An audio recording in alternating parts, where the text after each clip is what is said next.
आज म तपाईहरुलाई यो B.Ed. सेकेन्ड इयरको readings for the new horizon भन्ने म मेजर इंग्लिश सब्जेक्टको चाहिँ आज म तपाईहरुलाई चाहिँ केही सल्भ गरेका क्वेशनहरु आज म तपाईहरुलाई चाहिँ शेयर गर्नेछु।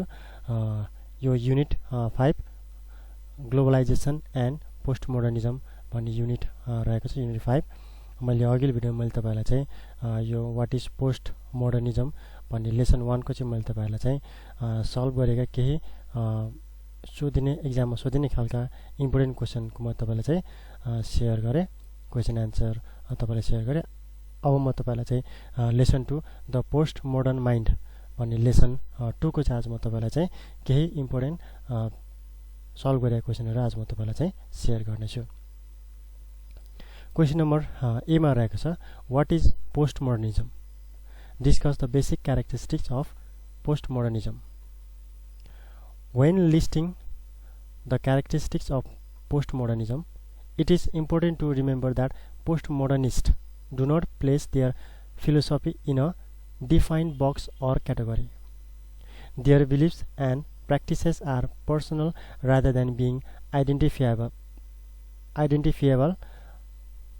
with a particular establishment or special interest group. The following principles appear elemental to postmodernists. There is no absolute truth. Postmodernists believe that the notion of truth is a contrived illusion misused by people and special interest groups to gain power over others. Truth and error are synonymous. Facts, postmodernism claim, are too limiting to determine anything, changing erratically.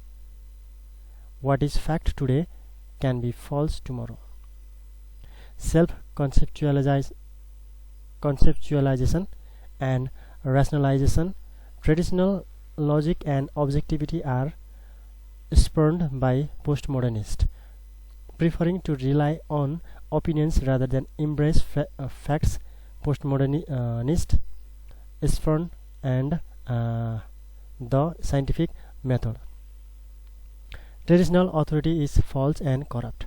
Postmodernists speak out against the constraints of religious morals and secular authority. They wage intellectual revolution to voice their concerns about traditional establishment. Ownership. They claim that collective ownership would most fairly administrate goods and services.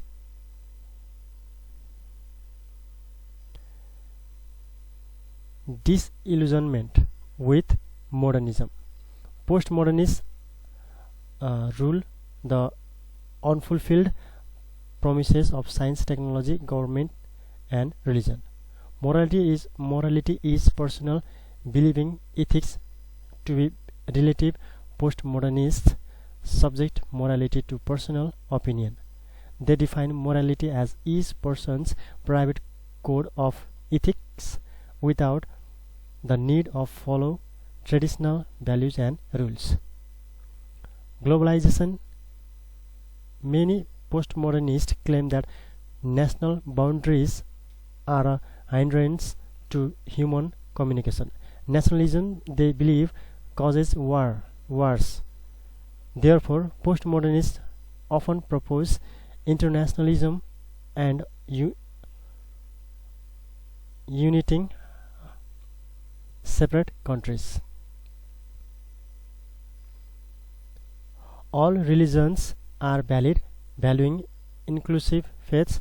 Postmodernists gravitate towards New Age religion. They denounce the exclusive claims of Jesus Christ as being the only way to God. Liberal ethics. Postmodernists defend the cause of feminists and homosexuals.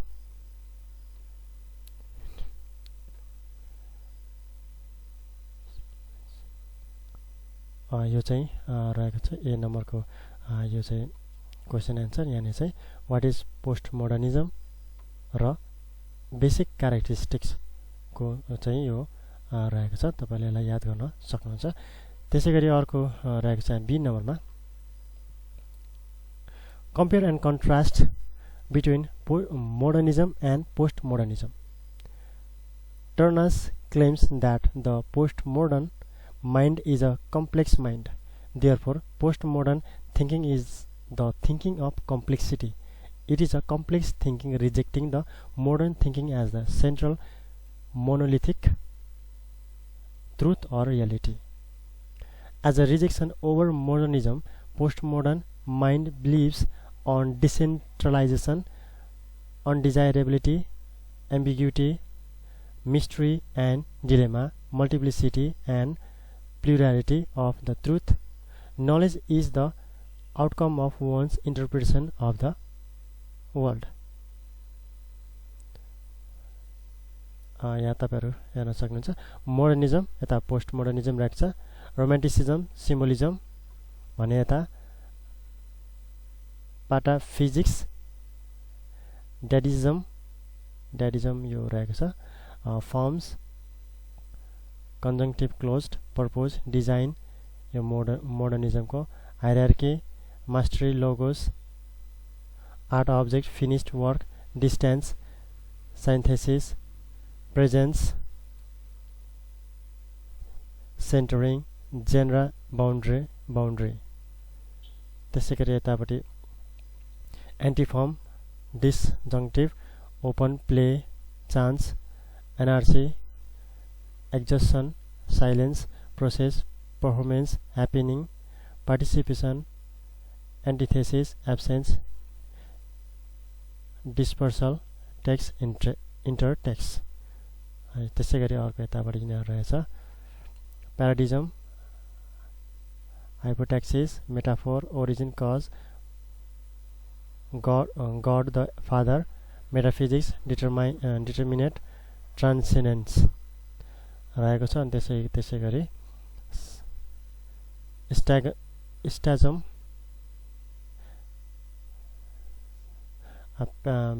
प्याराट्याक्सिस, metonymy, difference, trace, the holy ghost, irony, indeterminate, immanence यो चाहिँ रहेको छ। यो वर्डहरुलाई चाहिँ तपाईहरुले चाहिँ याद गर्नु होला। यो पोस्ट मोडर्निजममा यो कुराहरु हुन्छन् र मोडर्निजममा यो कुराहरु हुन्छन् भन्ने कुरा तपाईले चाहिँ यसमा तपाईले यसलाई याद गर्न सक्नुहुनेछ। त्यसैगरी Foucault says that truth is out of power, which is changed as power changes. Critically analyze this statement. Foucault is the greatest postmodern thinker and critic. His main work is associated with new historicism. He claims that truth is created by power. As power changes, truth is also changed.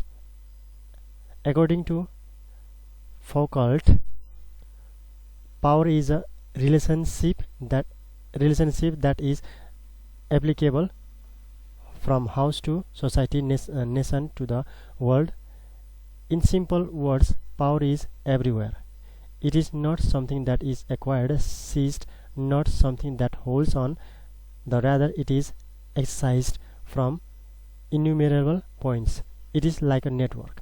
It is always changing and flux. It also functions from multiple places. Power comes from below. There is no binary relationship between rulers and ruled. It is everywhere in local spaces, which creates the social body. It even operates in law. Power is not only repressive but also a productive one. Subject I is never fixed. He claims that political, historical, cultural forces and power create that subject.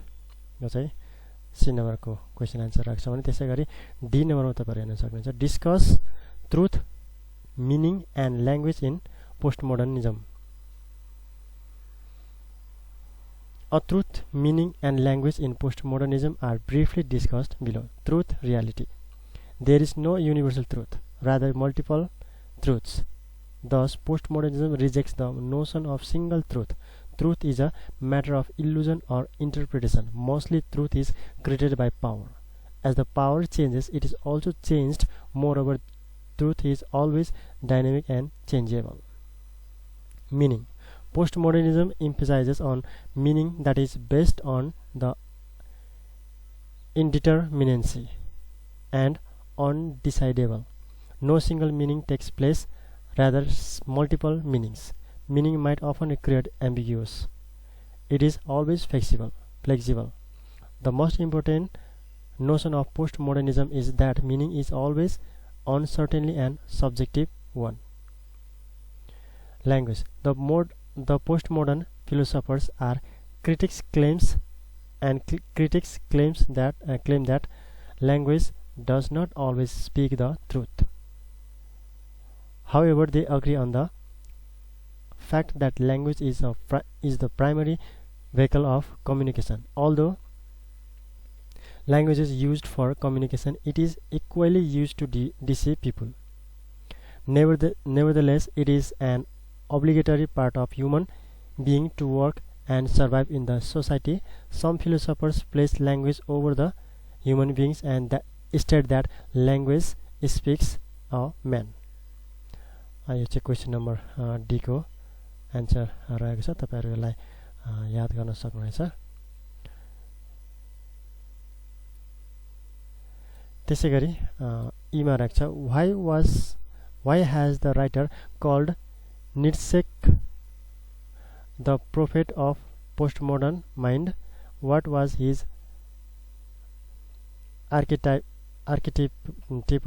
sacrifice?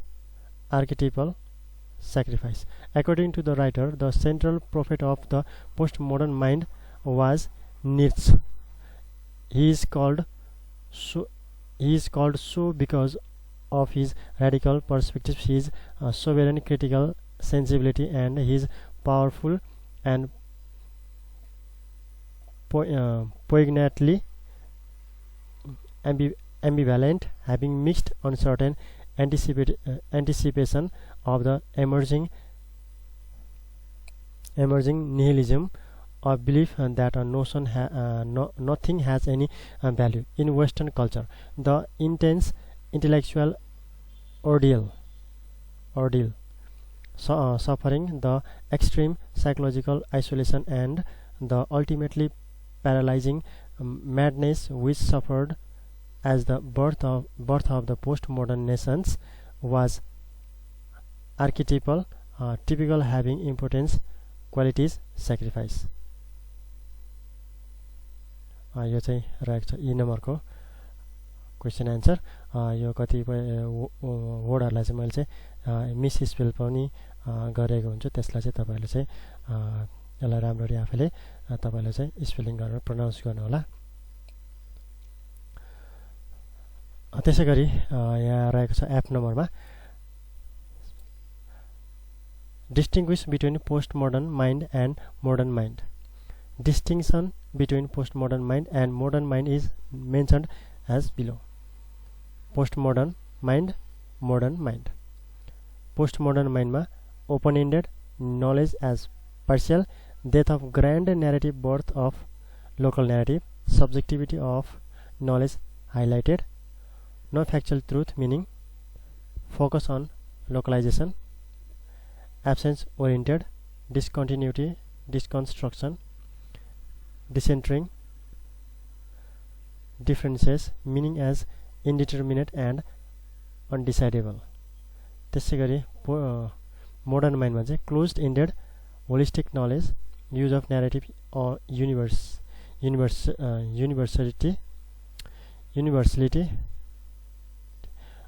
objectivity of knowledge highlighted,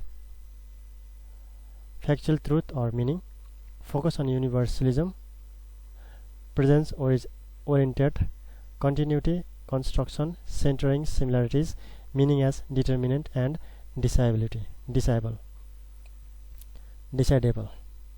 यो चाहिँ तपाईले यो चाहिँ याद गर्न सक्नुहुनेछ postmodern mind र modern माइन्डको चाहिँ डिफरेन्सेस। त्यसैगरी जी नम्बरमा रहेको छ निर According to the writer, the West, on the pretext of teaching values to others, has committed several sins. What are they? According to the writer, under the cloak of Western values, several sins have been committed. The major sins are colonialism and imperialism, slavery and genocide, anti-Semitism, oppression of women, people of color, marginalized and minorities, homosexuals, the working classes and the poor, destruction of indigenous societies throughout the world, arrogant, egotistic, sensitivity to other cultural traditions and values, cruel and ruthless abuse of other forms of life, blind ravaging, devastating or ruining of virtually the entire planet. यो चाहिँ रहेको छ जी नम्बरको चाहिँ क्वेसनको answer त्यसैगरी अर्को H नम्बरमा यहाँनिर रहेको छ Discuss briefly the complexity and ambiguity of postmodern intellectual situations. The postmodern intellectual situation is intensely complex and ambiguous. This is very essence of the postmodern intellectual situations. Postmodern varies considerable according to the context. The postmodern mind is viewed as an open-ended, indeterminate set of attitudes that has been shaped by a great diversity of intellectual and cultural currents. These range from pragmatism, existentialism, Marxism and psychoanalysis to feminism, hermeneutics, deconstruction and post-empiricist philosophy of science, to cite only a few of the more prominent. There is an appreciation of the plasticity of concrete experience over fixed abstract principles and a belief that no single a priori thought system should govern belief or investigation.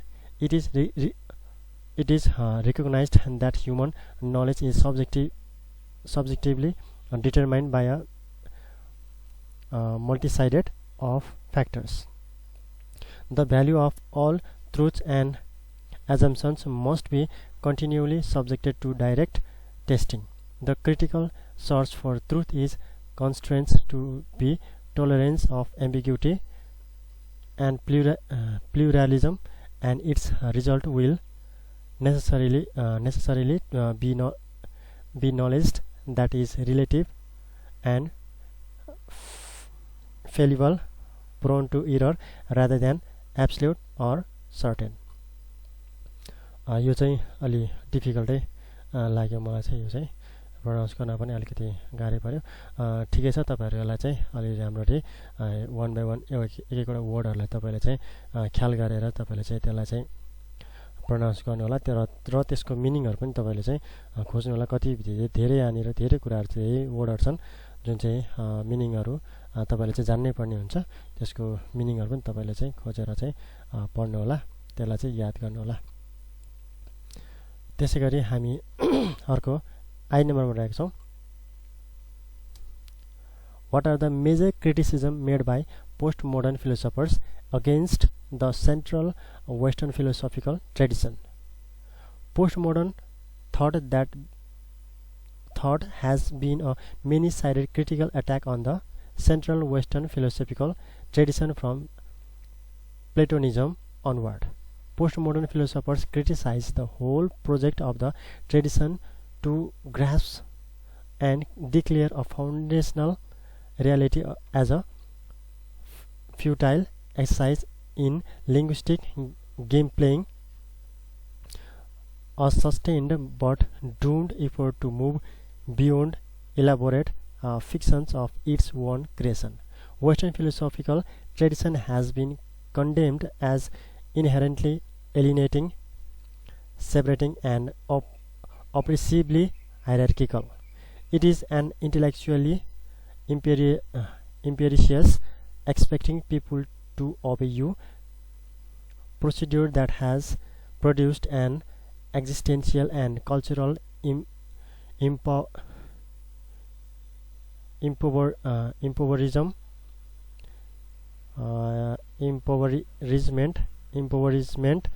The Western mind is accused of being self-deceptive and destructive. Postmodern critical thought has encouraged an intense rejection of the entire Western intellectual canon. यो चाहिँ रहेको छ major criticism made by post modern philosophers भनेर यसको चाहिँ रहेको छ against and central western philosopher tradition यो रहेको छ। यो तपाईहरुले चाहिँ यिनीहरुलाई चाहिँ अलिकति अलि दुई तीन चोटी पढेर यसलाई चाहिँ सेन्टेन्स बाइ सेन्टेन्स पढेर चाहिँ तपाईहरुले चाहिँ यसलाई चाहिँ याद गर्न सक्नुहुनेछ। यो कुरालाई चाहिँ तपाईहरुले चाहिँ नोट गरेर राख्नु होला।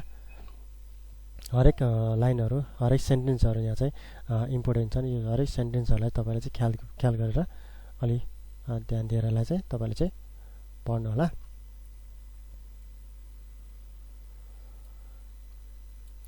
जेमा रहेको छ distinguish between the modern mind and post modern mind.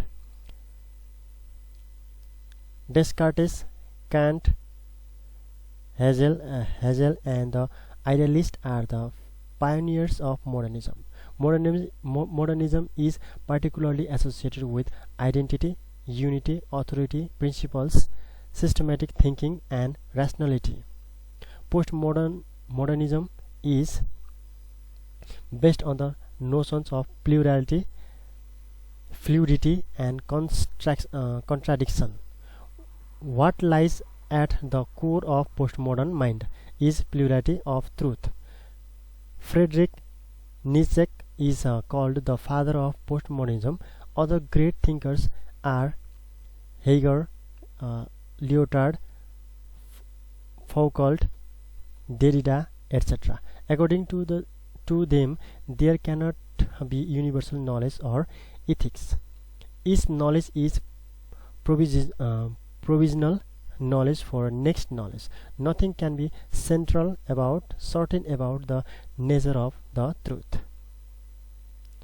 No interpretation of text can claim deceive authority. Postmodernism is associated with difference. There is no formal principle that is priori certain. All human understanding is interpretation, and no interpretation is final. Turner claims that the postmodern mind is complex mind. Therefore, postmodern thinking is the thinking of complexity. It is a complex thinking rejecting the modern thinking as the central monolithic truth or reality. As a rejection over modernism, postmodern mind believes on decentralization, on undesirability, uncertainty, ambiguity, mystery and dilemma, multiplicity and plurality of the truth. It also emphasizes that truth, reality, meaning or understanding is the matter of interpretation and there is no final interpretation. Similarly, the knowledge is the outcome of one's interpretations of the world. Each interpretation is a provisional interpretation for the next interpretation as well. The distinction between postmodern mind and modern is given below. यो चाहिँ भनेर जस्तो रहेको छ। यो postmodern mind हामीले माथि नै हेरिसकेका छौँ। त्यो कुरालाई तपाईले याद गर्नु होला। त्यसैगरी के नम्बरमा रहेको छ according to postmodern world view being critically aware of the nature of truth or reality is more important than striving for truth or reality. To what extent do you agree or disagree with this opinion?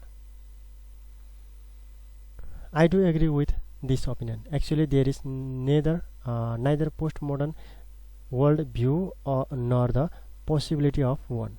All our efforts can never reach the ultimate reality.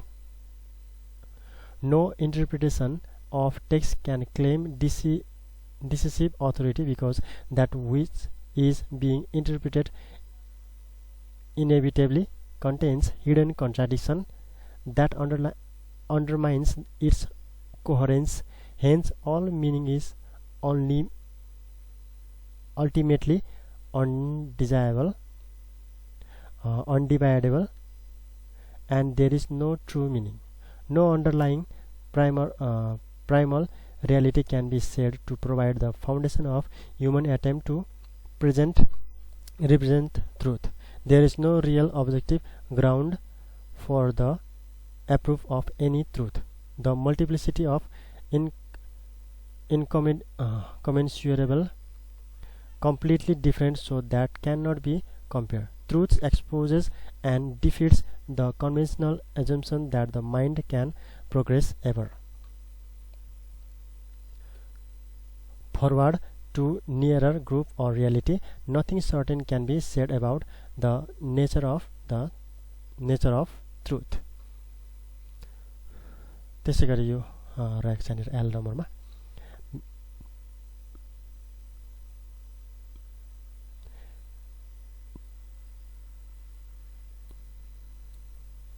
mention three thinkers and their works that have contributed to the development of what is called today postmodernism.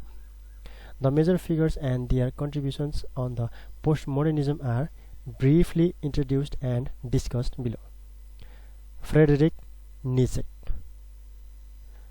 1844-1900. Nietzsche is a German, यो मलाई pronounce गर्न अलिकति difficult लाग्यो, तपाईले यसको pronounce हेर्न सक्नुहुन्छ.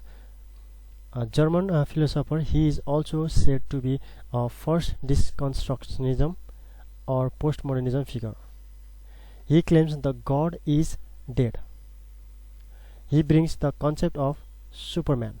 According to him, truth is the army mobile or of metaphor and metonymy. It means truth is always changing and it is the matter of falsity.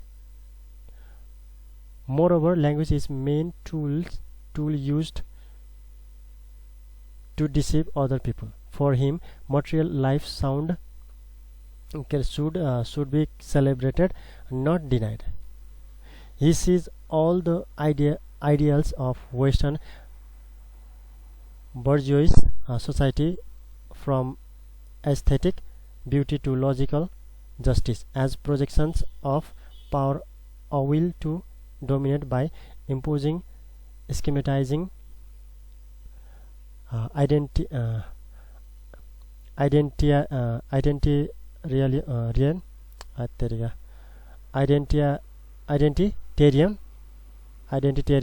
models of truth or on material realities that are in flux and no stable identity. Moreover, he claims that human reason has no final meaning. यो मलाई यो एकदम गाह्रो पनि भइरहेको छ, यो pronounce गर्नलाई अलि डिफिकल्ट वर्डहरु यसमा छन्, त्यही भएर तपाईले चाहिँ अलि ख्याल गर्नु होला मेरो प्रोनाउन्सलाई चाहिँ. Michael Foucault, 1926-1984. Foucault is a prominent founder of postmodernism. Foucault's main interest was in how power diffuses itself in system and how effects of truth are produced within discourse, which in them is neither true nor false. Truth then is itself a product of relations of power and of the system. In fact, it flows and it changes as systems change. Truth is not outside power or lacking power. It is to be understood as a system of ordered producers for the productions, regulation, distribution, circulation, and operation of statements.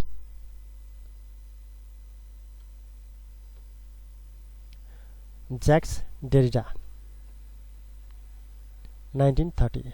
Derrida is one of the founders of postmodernism.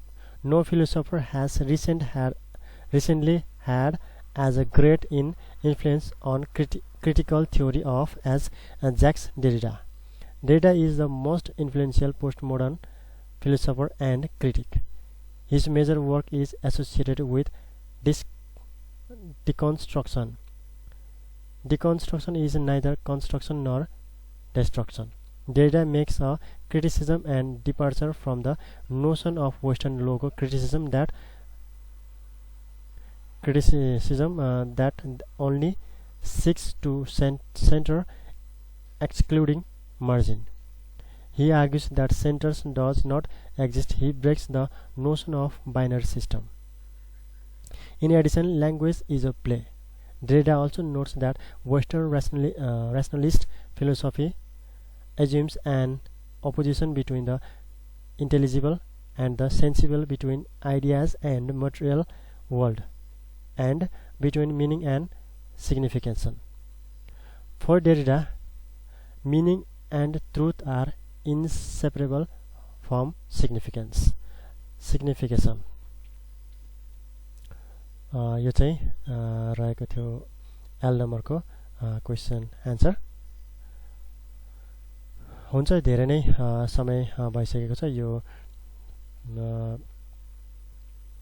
Unit 5 को यो second लेसनको धेरै नै छ। तपाईहरुले चाहिँ तर यो चाहिँ एकदम इम्पोर्टेन्ट नै रहेको छ, बुझ्न पनि अलिकति डिफिकल्ट रहेको छ। त्यो कारणले गर्दा तपाईले चाहिँ यसलाई चाहिँ अलि समय दिएर यो लेसनहरुलाई चाहिँ तपाईले चाहिँ अलि ध्यान दिएर तपाईले यसलाई प्र्याक्टिस गर्नु होला। हुन्छ, मैले तपाईलाई यो लेसन 2 को मात्र मैले गरे। यो अब आउने बाँकी समयहरुमा म तपाईलाई अरु बाँकी रहेको लेसनहरु पनि म तपाईलाई चाहिँ यसरी नै सल्भ गरेका इम्पोर्टेन्ट क्वेशनहरु म तपाईलाई शेयर गर्नेछु। यो क्वेशनहरु तपाईले चाहिँ प्र्याक्टिस गर्नु होला। यो एक्जाममा सोधिने खालका क्वेशनहरु हुन्। हुन्छ, आजलाई यति नै। बाँकी रहेको समयहरुमा म तपाईलाई अरु लेसनको नोटहरु क्वेशनहरु सल्भ गरेको क्वेशनहरु म तपाईलाई शेयर गर्ने नै छु। तबसम्म मेरो भिडियोलाई तपाईले लाइक गरिदिनु होला, शेयर गरिदिनु होला, र अहिलेसम्म पनि मेरो च्यानललाई सब्स्क्राइब गर्नु भएको छैन भने तपाईहरुले मेरो च्यानललाई सब्स्क्राइब पनि गरिदिनु होला।